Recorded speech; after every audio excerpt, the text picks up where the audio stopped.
साहिब बंदगी सतनाम।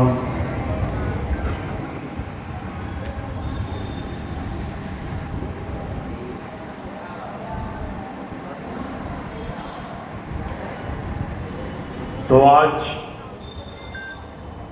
बहुत बड़े भाग हैं कानपुर निवासियों के, जो उनके शहर में आज कबीर साहब के मूल ज्ञान का प्रचार प्रसार होने जा रहा है, सत्य सनातन धर्म का प्रचार होने जा रहा है। और जो असल में सत्य सनातन है आज उसके विषय में प्रचार होने जा रहा है, क्योंकि ये इंसान जब से इस दुनिया में आया है तब से ही ये मुक्ति की खोज में लगा है। ये भगवान को पाने के लिए बड़े बड़े जप तप पूजा पाठ व्रत सब कुछ करने में लगा है।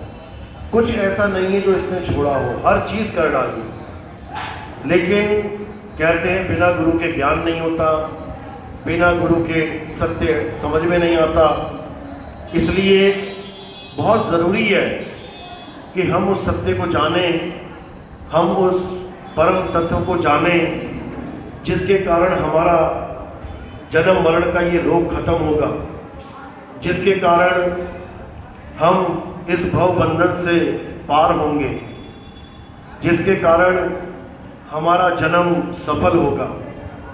तो आज उसी परम तत्व, उसी सत्य सनातन के बारे में विस्तार से समझाया जाएगा, और जिसके भाग होंगे परमात्मा की ये बात उसको समझ में आएगी, उस परम तत्व की ये बात उसको समझ में आएगी और उसका जन्म जरूर सफल होगा। तो आज का सत्संग शुरू करने से पहले परम पिता परमात्मा के नाम पे जयकारा लगाएंगे। बोलिए परम पिता परमात्मा की, सदगुरु बंदी छोड़ कबीर साहिब की, सभी संतों की, सभी भक्तों की, इस गांव नगर बस्ती की, आज के आनंद की। बोलिए परम पिता परमात्मा की, सत्य सनातन धर्म की सतनाम सतनाम। तो आज हम उस सत्य को जानेंगे, हम उस परम तत्व को जानेंगे जिसको जानने के लिए ही हमारा ये जन्म, इंसान जन्म हमें मिला है। बिना उस तत्व को जाने हम कभी भी इस जन्म को सफल नहीं कर सकते, क्योंकि जब तक हमें इन दोनों तत्वों का ज्ञान नहीं हो गया, असत्य और सत्य, तब तक हम अपना जन्म सफल नहीं कर सकते। गीता में भी बिल्कुल स्पष्ट बताया गया कि हे अर्जुन, इस दुनिया में दो प्रकार के तत्व हैं, एक असत्य और एक सत्य। असत्य वो होता है जो हमें खुली आंखों से दिखाई देता है, यानी ये पांच तत्व असत्य बताए गए। कारण क्या है? क्योंकि ये पांच तत्व सदा बदलते रहते हैं, ये सदा एक से नहीं रहते। हे अर्जुन, जो चीज बदल जाए, जो जन्मे और मरे, जो सदा एक सी ना रहे, वो असत्य कहलाता है। और सत्य क्या है? जो कभी ना जन्मे ना मरे, जिसका ना तो कभी जन्म हो ना मरण हो, और ना ही जो कभी बदले, उसे सत्य कहते हैं। हे अर्जुन, इस पूरे ब्रह्मांड में सत्य केवल एक है, और उसी सत्य को परम तत्व, आत्म तत्व कहते हैं। हे अर्जुन, आत्मा का ना तो कभी जन्म होता है और ना ही कभी मृत्यु होती है। आत्मा अजन्मा है, नित्य है, शाश्वत है, पुरातन है। ये आत्मा ही सत्य है, सनातन है। इसी आत्मा को जानने के लिए हमारा इंसान जन्म हुआ है। बाकी भी जन्म होते हैं संसार में, कुत्ता बिल्ली हाथी घोड़ा बकरा सांप बिच्छू मक्खी मच्छर खटमल इत्यादि, वो भी जीवन जीते हैं हमारी तरह, पैदा होते हैं मर जाते हैं, अपनी आबादी भी बढ़ाते हैं, बच्चे पैदा करते हैं, खाते पीते भी हैं, पूरा जीवन हमारे जैसा ही जी के जाते हैं। लेकिन उनके जीवन और हमारे जीवन में क्या फर्क है? बस एक ही फर्क है कि हम उस परम तत्व को जान सकते हैं और वो जानवर 84 लाख के जीव इस परम तत्व को नहीं जान सकते। इसलिए गीता में भी इस मनुष्य जन्म को अनमोल बताया गया है। और कबीर साहब ने भी बोला, मानुष जन्म अनमोल है, मिले न बारंबार, तरवर जो पत्ता गिरे और पौर न लागे डार। हे अर्जुन, ये मनुष्य जन्म इतना अनमोल है कि इसको देवी देवता भी तरसते हैं इस जन्म को पाने के लिए। कारण क्या है? क्योंकि इस जन्म के द्वारा ही हम गुरु धारण कर सकते हैं और गुरु के द्वारा ज्ञान प्राप्त करके हम उस सत्य परम तत्व को पा सकते हैं। आप देखिए, राम जी का अवतार हुआ, कृष्ण जी का अवतार हुआ, स्वयं भगवान इस संसार में आए, लेकिन फिर भी गुरु धारण किया। राम जी के गुरु वशिष्ठ जी और कृष्ण जी के गुरु संदीपन जी। गुरु के अधीन होके दोनों अवतारों ने दीक्षा प्राप्त करी, शिक्षा प्राप्त करी। लेकिन हम सोचते हैं कि हमें गुरु की क्या जरूरत है? अरे तो भगवान को क्या जरूरत थी? अगर भगवान गुरु को धारण कर रहे हैं तो हमें क्यों नहीं करना चाहिए? गुरु से हमें ज्ञान मिलता है, गुरु से हमें वो चीज मिलती है जिसके बारे में हम कभी सोच भी नहीं सकते। हमें उस चीज का ज्ञान ही नहीं हो सकता। देखो, 100-100 साल की उम्रें हो गई लोगों की, मरने वाली हालत हो गई, लेकिन अगर उनसे पूछोगे जाके कि बाबा जी क्या आपने आत्मा को जाना, क्या आपने उस परम तत्व को जाना, क्या आपको पता चल गया कि आत्म तत्व क्या होता है, क्या आपने उसमें रमण किया? तो बाबा जी का एक ही जवाब होगा, बेटा मुझे आत्मा के बारे में कोई ज्ञान नहीं, मैं तो केवल नाम जपता रहा, मैं तो पूजा पाठ करता रहा, मैं तो हवन यज्ञ करता रहा, मैं तो परिक्रमाएं करता रहा, मैं वो करता रहा, ये करता रहा, लेकिन आत्म तत्व को मैं कभी नहीं जान पाया। इसका मतलब ये नहीं है कि पूजा पाठ गलत बात है, बुरी बात है, बिल्कुल नहीं। इसका मतलब ये नहीं है कि मंदिर मस्जिद जाना बुरी बात है, बिल्कुल नहीं। शुरुआत यहीं से होती है। हर इंसान जब भगवान को नहीं जान पाता है तो शुरुआत कहीं ना कहीं से तो करेगा। तो शुरुआत मंदिरों से ही होती है। हमारे माता पिता हमें मंदिर तक लेके जाते हैं, पूजा पाठ करना सिखाते हैं, आगे हवन यज्ञ करना सिखाते हैं, आगे जप तप में भी इंसान चला जाता है, बहुत अच्छी बात है। लेकिन हमें इससे भी आगे बढ़ना है। हमें गीता के सार को समझना है, हमें गीता के उस गुप्त ज्ञान को समझना है। गीता में कृष्ण जी ने अध्याय 2 में कोई कमी नहीं छोड़ी बताने में, एक एक चीज खोल के समझा दी। कृष्ण जी ने अर्जुन को समझाया कि हे अर्जुन, उस तत्व को जान, उस आत्मा को पहचान जिसको प्राप्त करने पर इस जन्म को हम सफल कर सकते हैं। अब आत्मा कितने प्रकार की बताई? 2 प्रकार की। पहला प्रकार जीवात्मा। अब जीवात्मा के बारे में क्या बोले कृष्ण जी? जीवात्मा के बारे में समझाया कि जो शरीरों को धारण करे, जो इस 5 तत्व का शरीर धारण करे, जो चल अवस्था में रहे, कानपुर से दिल्ली, दिल्ली से बंबई, बंबई से कलकत्ता, ये जितने भी चल रहे हैं, जो चल अवस्था में रहते हैं, वो जीवात्मा कहलाती है। आप कहां कहां से चल के आए हो, जीवात्मा कहलाते हो। और परमात्मा, उसके बारे में क्या बताया? अध्याय 2 24वां श्लोक, हे अर्जुन, ये आत्मा अचल है, ये आत्मा अडोल है, ये आत्मा सदा स्थिर रहने वाली है, ये आत्मा अशोष्य है, अदाह है, ये आत्मा अछेद्य है, इसको कोई जला नहीं सकता, इसको कोई काट नहीं सकता, और ये कभी चलती भी नहीं है, अचल है, ये सदा स्थिर रहने वाली है।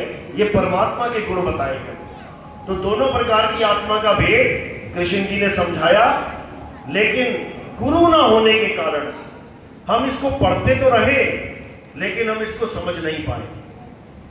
हम नहीं जान पाए कि जीवात्मा किसे कहते हैं और परमात्मा किसे कहते हैं, जीवात्मा किस अवस्था में रहती है और परमात्मा की अवस्था क्या है।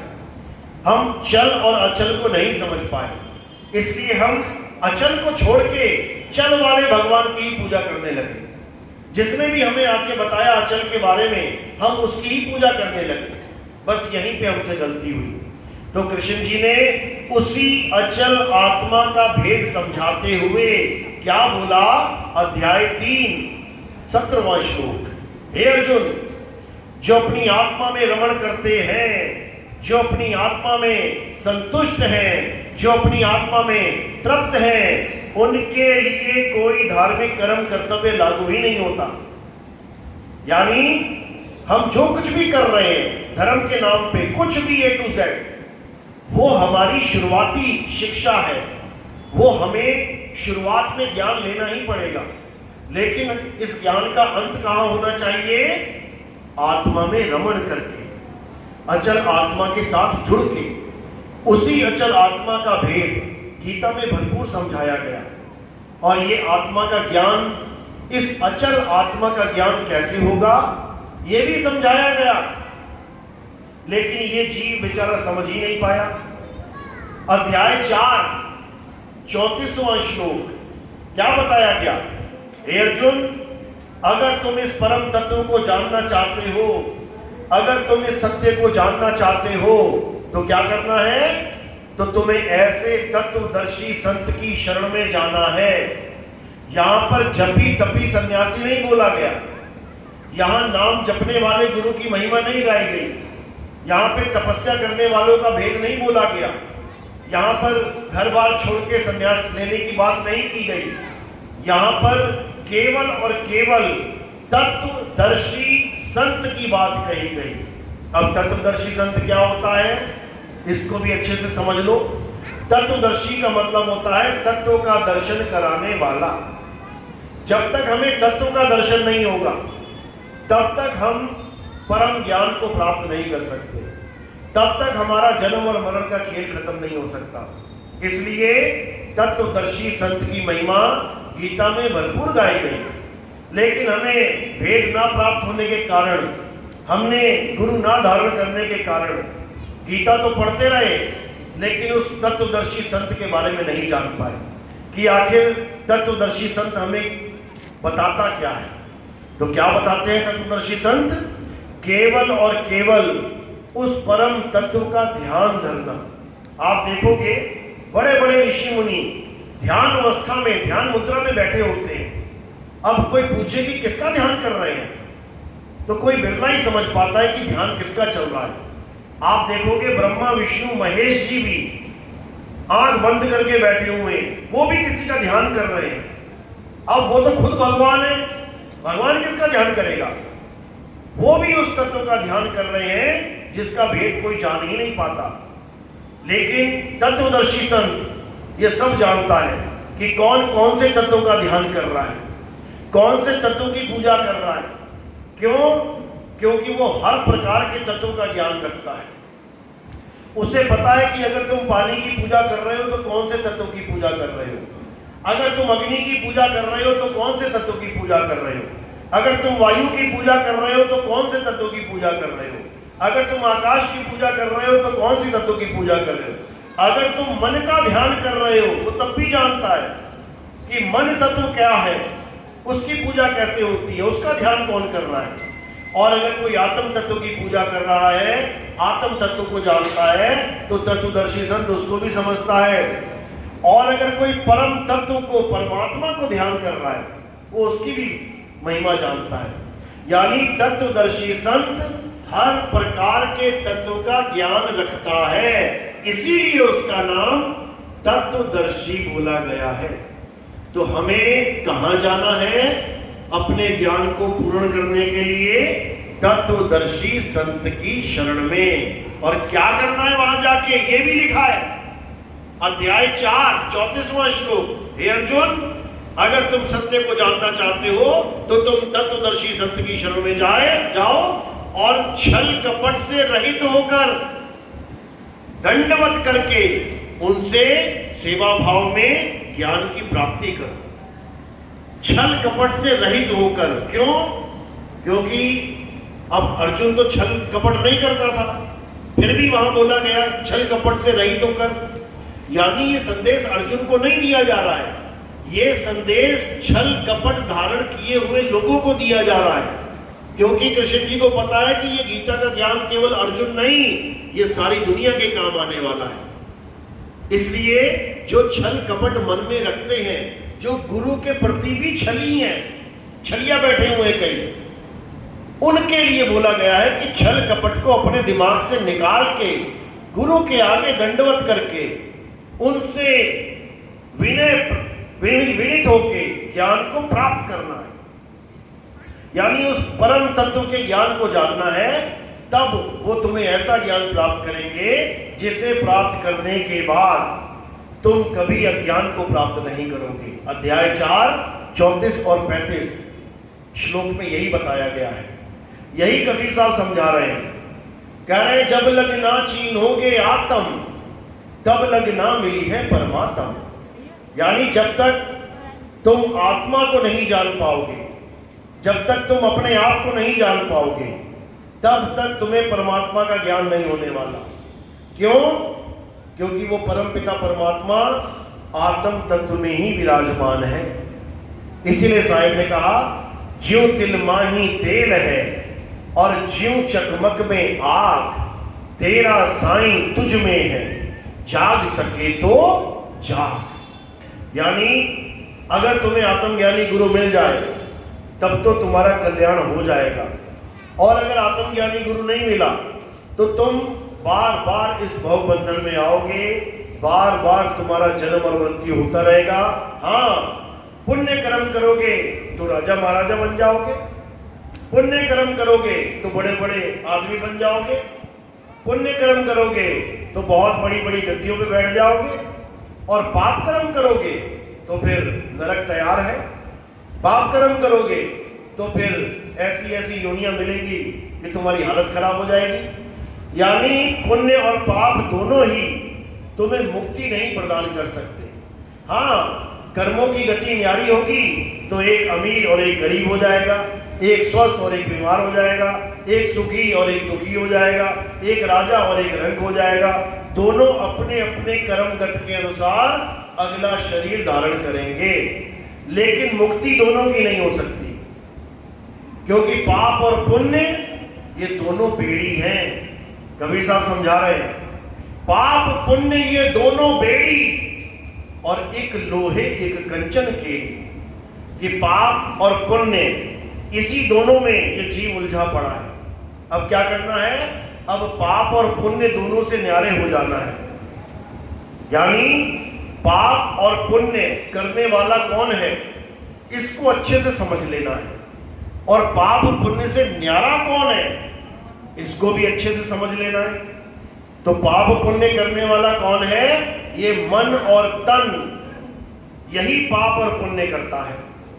इस मन में कभी पाप पैदा हो जाता है तो ये पापी बन जाता है, इस मन में कभी पुण्य पैदा हो जाता है तो ये पुण्यकर्मी बन जाता है, लेकिन इसकी मुक्ति नहीं हो सकती, ये यही फंसे रहेंगे। तो पाप पुण्य से न्यारा कौन है? वो आत्मा पाप और पुण्य से न्यारा है। अगर हमने आत्म तत्व को जान के, आत्म तत्व को पहचान के अपने आप को आत्मा ही बना लिया तो हम कर्मों से न्यारे हो जाते हैं, अकर्ता हो जाते हैं। गीता में यही समझाया गया, हे अर्जुन, इस दुनिया में जितने भी कर्म हैं, ये कर्म करने वाला कौन है? मन, माया, 5 तत्व, 25 प्रकृति, 3 गुण, यही सारे कार्यों को अंजाम देते हैं। हे अर्जुन, आत्मा अकर्ता है, आत्मा कभी कुछ नहीं करता, आत्मा कर्म के बंधन में आता ही नहीं है। इसलिए हर जीव को अपने स्वरूप को प्राप्त करना चाहिए, आत्म तत्व को प्राप्त करना चाहिए, जिससे उसकी गति हो सके, वो परम अवस्था को प्राप्त कर सके। लेकिन अज्ञानतावश ये जीव अपना अनमोल जीवन बिता देता है, बूढ़ा हो जाता है, लेकिन आत्म तत्व को जानने की कोशिश ही नहीं करता, और अंत में इस अनमोल जीवन को खत्म करके फिर लख 84 में चला जाता है। यही कबीर साहब ने समझाया कि लख 84 भुगत के पौपे अटके आए और अब की पासा ना पड़ा तो फिर 84 जाए। वापस कुत्ता बिल्ली हाथी घोड़ा बनने के लिए तैयार रहो, क्योंकि ये सृष्टि का नियम है और इस नियम को कोई नहीं तोड़ सकता। ये सृष्टि का नियम है कि 84 लाख योनियां इस जीवात्मा को भ्रमण करनी ही पड़ेंगी और उसका भ्रमण करके 84 लाख योनियां भ्रमण करके एक बार इंसान जन्म मिलेगा। और वो मिल गया है। ये जो इंसान जन्म तुम प्राप्त करके बैठे हो, ये मिल चुका है तुम्हें। इसमें से भी तुमने 50%, 60%, 70-80% गंवा दिया है। अब चंद साल बचे हैं तुम्हारे पास। इन चंद सालों में भी अगर तुम्हें यह बात समझ में नहीं आई कि तुम्हारा जीवन का लक्ष्य क्या है, इस दुनिया में तुम करने क्या आए हो, तो मेरे भाई ये जन्म ऐसे ही बीत जाएगा। ऐसे ही चलते चलते सांसें खत्म हो जाएंगी। ऐसे ही तुम कहीं गली में, सड़क में, मोहल्ले में गिर पड़ोगे। ऐसे ही तुम्हें लोग उठा के चला देंगे, दफना देंगे। लेकिन तुम्हें इतनी भी समझ नहीं पड़ेगी कि मेरा उद्देश्य पूरा हुआ कि नहीं हुआ। इस जीवन को जीने का उद्देश्य क्या है? उस परम तत्व को प्राप्त करना। इसीलिए बार बार गीता में समझाया गया, बार बार, कि आत्मा को जानो, आत्मा को जानो। नैनम छिन्दन्ति शस्त्राणि नैनम दहति पावका न चैनम क्रोधं तापे न शोषति मारुता। क्यों बार बार समझा रहे हैं कि आत्मा को कोई जला नहीं सकता, कोई काट नहीं सकता, कोई मार नहीं सकता? कारण क्या है? कारण क्या है कि हमें बार बार आत्मा के बारे में बताया जा रहा है? कारण यही है क्योंकि हमारे जीवन का उद्देश्य ही यही है, उस परम तत्व को प्राप्त करना। यही कबीर साहब समझा रहे हैं। क्या कह रहे हैं? कह रहे श्वासा कीकर सिमरनी। ये जो हाथ में माला होती है ना, कह रहे हैं माला हाथ वाली छोड़ दे और श्वासों की माला बना ले। क्यों? क्योंकि ये तो 4-5 माला घुमा के तुम खूंटी पर टांग दोगे, उसके बाद दुनियादारी में लिप्त हो जाओगे। लेकिन जो श्वासों की माला है, ये 24 घंटे चलती है, ये घूमती रहेगी। जागते जागते तो घूमेगी, सोने के बाद भी घूमेगी। तो कहते हैं इस माला को घुमा, श्वासा की कर सिमरनी, कर अजपा का जाप और परम तत्व का ध्यान धर, सो हम आपे आप। कहते हैं अगर कुछ करना है तो परम तत्व का ध्यान धर। अगर परम तत्व का ध्यान धरना आ गया तो तुम्हारा जन्म सफल हो जाएगा।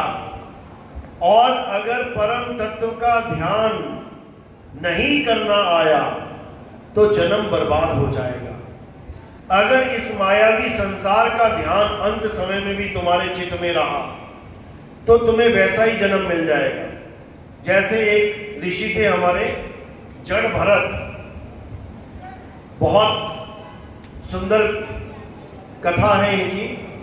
पहले राजा थे, मन में वैराग उत्पन्न हुआ, साधु हो गए, खूब पूजा पाठ करी, खूब पूजा हवन यज्ञ किया, खूब नाम जपा, बहुत कुछ किया, बहुत कुछ परमात्मा को पाने के लिए। बहुत अच्छी बात है। एक दिन उनके आश्रम में एक हिरण का बच्चा आ गया, बूढ़ी अवस्था में आ गए थे, सारा जीवन निकाल दिया भगवान को भजने में, परमात्मा का नाम लेने में। एक हिरण का बच्चा आ गया आश्रम में। जब छोटा सा हिरण का बच्चा आया तो उन्होंने पाल लिया, दया दिखाई, प्रेम दिखाया जीवों के लिए, बहुत अच्छी बात है। जब उसको पाल लिया तो अब जिम्मेदारी भी आ गई, उसको खिलाना है, पिलाना है, उसकी देखभाल करनी है। खूब अच्छे से जिम्मेदारी निभाई, खिलाया पिलाया, देखभाल करी, कोई जानवर ना मार दे, कोई मांसखोर जानवर आके खा ना जाए, बहुत अच्छी बात है। इतना प्रेम किया कि हर समय वही याद आने लगा, उसी का ख्याल रहने लगा। मालिक का जीव है, अच्छी बात है, देखभाल करनी है, ख्याल रखना है। लेकिन इतना ख्याल आने लगा कि जब भी पूजा पाठ करने बैठे, कोई नाम जपने बैठे, कोई ध्यान करने बैठे, तो उसी बच्चे का ध्यान आ जाए। अब करते करते करते करते एक दिन ध्यान करते करते मृत्यु आ गई। अब मृत्यु आई तो उस वक्त भी उसी बच्चे का ध्यान था उनके मन में, उसी का ध्यान कर रहे थे। इसको कोई मार ना दे, इसको कोई खा ना जाए, अच्छी बात है। किसी का ध्यान कर रहे हैं, किसी बेजुबान जानवर को बचाने की बात सोच रहे हैं, लेकिन यही सोचते सोचते सोचते मृत्यु हो गई, शरीर छूट गया। और जिसका ध्यान कर रहे थे, यानी हिरण के बच्चे का, वही जन्म उनको प्राप्त हो गया। यानी कहां तो मुक्ति पद को प्राप्त करना था, कहां तो मुक्त होने के लिए पूरा जीवन लगा दिया था, पूजा पाठ करने में, हवन यज्ञ करने में, नाम जपने में, और कहां सब कुछ करने के बाद भी मात्र एक गलती के कारण 84 में जाना पड़ गया, हिरण के बच्चे का रूप धारण करना पड़ गया। अब पीछे शेर भाग रहे हैं, जान बचाना मुश्किल हुआ पड़ा है। बस इसी कहानी के माध्यम से हमने ये समझना है कि ये गलती हमसे ना हो जाए जो उस ऋषि से हो गई। वो ऋषि तो फिर भी बहुत बड़े तपस्वी थे, बहुत बड़े ज्ञानी थे, हम लोग तो तपस्वी और ज्ञानी भी नहीं है। जब उनका ध्यान अंत समय में हिरण के बच्चे में लग के हिरण के बच्चे का ही रूप धारण करने का कारण बन गया, तो सोचो